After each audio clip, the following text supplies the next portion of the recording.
Today is just a fun little video on rebuilding or fixing this old thermos grill that was left out on the street in my neighborhood.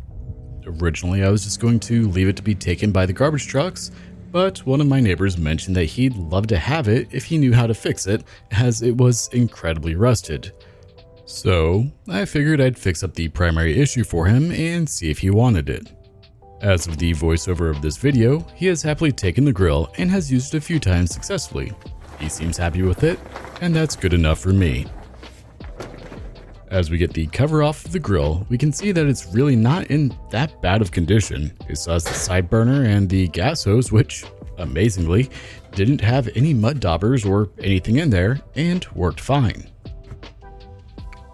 The only real issue comes when we open the cover of the grill and see that both the burners and burner covers are in terrible shape. The burners themselves have holes in them and the covers are just falling apart.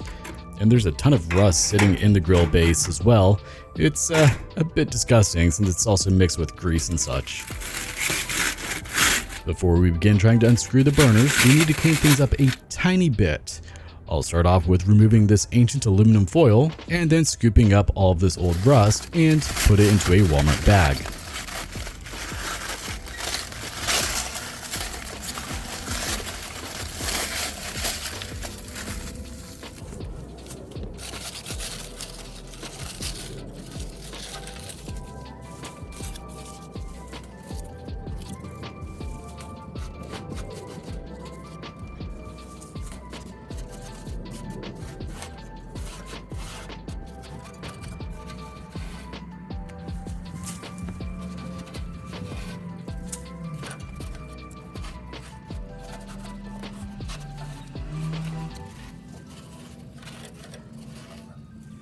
Once I have the majority of it out, it's time to bust out the shop vac, and as we know, it's loud when the shop vac's on.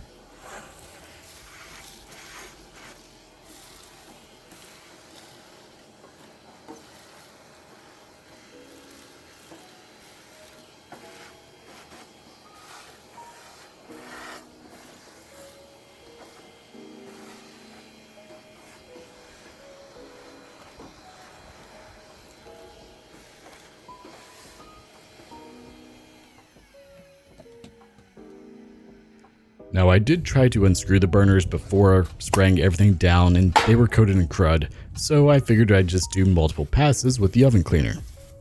If you've never used this stuff before, it's scary. It's insanely strong and will melt pretty much everything out of the grill. You just spray it and let it sit for about 10 minutes or so, and then wipe everything away. The recommendation on the can to use long gloves should definitely be taken into consideration. Got some of this stuff on my arms and it was definitely burning a bit. Also, wear a respirator. I thought I would be safe doing it outside and being upwind, but the wind suddenly changed and I inhaled some and it wrecked me for a solid 5 minutes.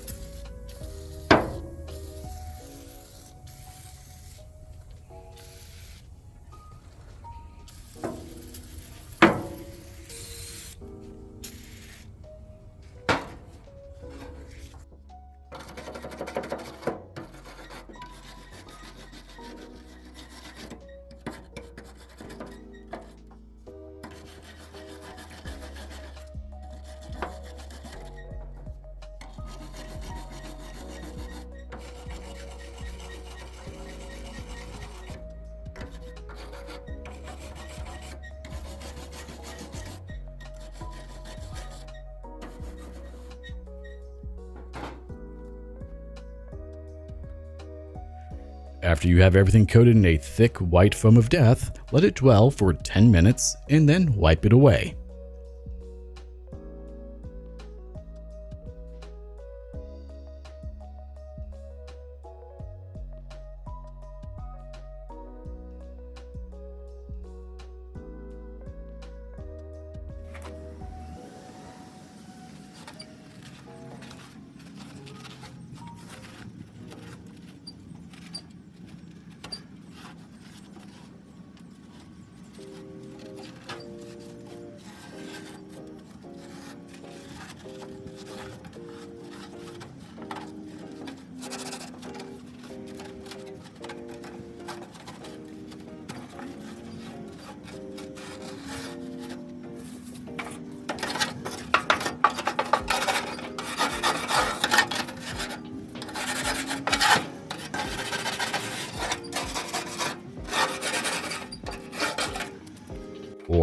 in my case, sprayed away with the hose after I got fed up with trying to wipe it away.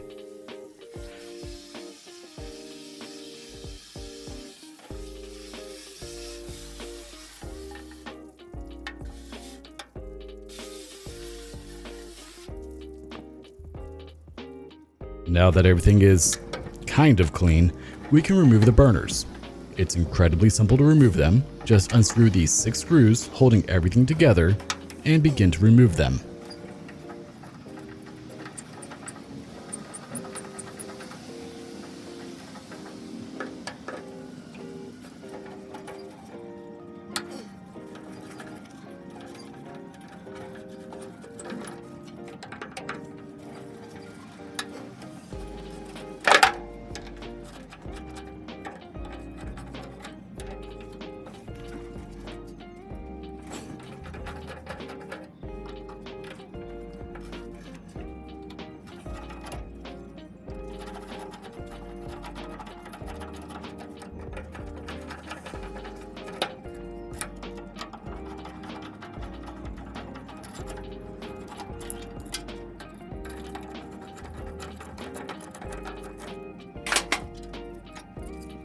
The only one that won't come out is the first burner, as it has the igniter attached to it, which we'll get to disconnecting in just a moment.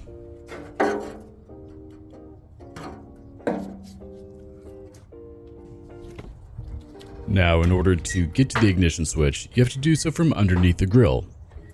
You don't have to take apart the side or the front of the grill like I am, but if there was any hope of being able to capture me removing it on camera, this was necessary.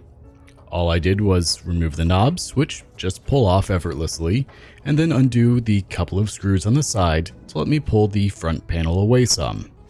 I didn't unscrew the left side as I didn't want it to fall down and require an extra set of hands to hold it while trying to disconnect the wire. You'll likely want a pair of pliers to help you pull the connector off. There was a 0% chance that I would have been able to remove this at all with my fingers. Once it's disconnected, go ahead and remove the last burner. Now that the burner is removed and I have full access to the whole basin of the grill, I did another round with the oven cleaner and let it sit for 10 minutes again before removing it.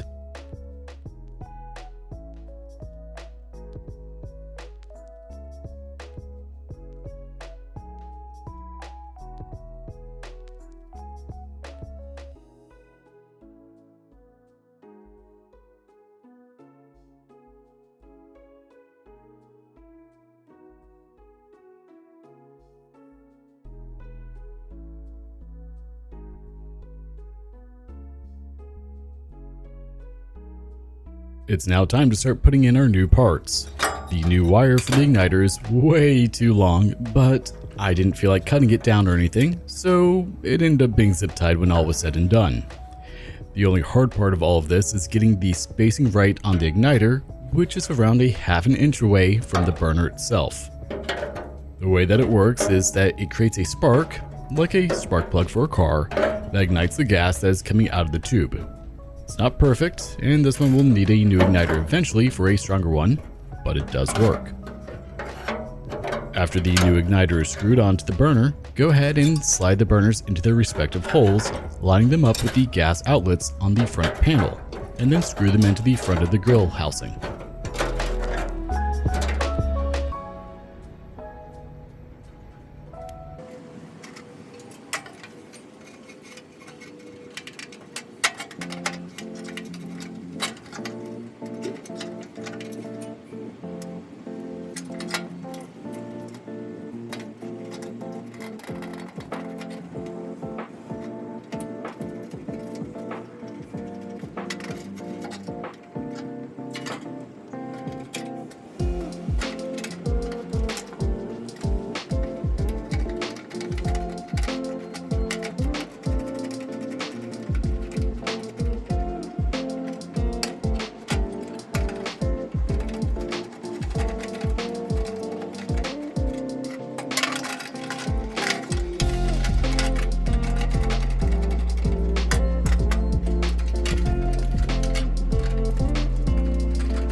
A quick test of the burners to make sure everything works, and it works beautifully. I did have to drill into the burners to attach the crossover plates though. These rusted plates just allow gas to travel between the burner tubes so they all ignite. Otherwise, only the burner with the igniter on it is likely to ever get lit.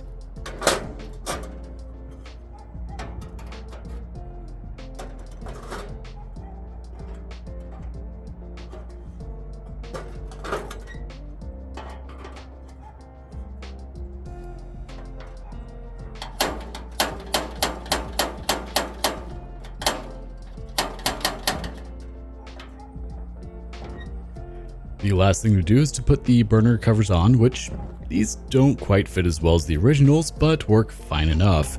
And then attach the top rack back in because I almost forgot about it.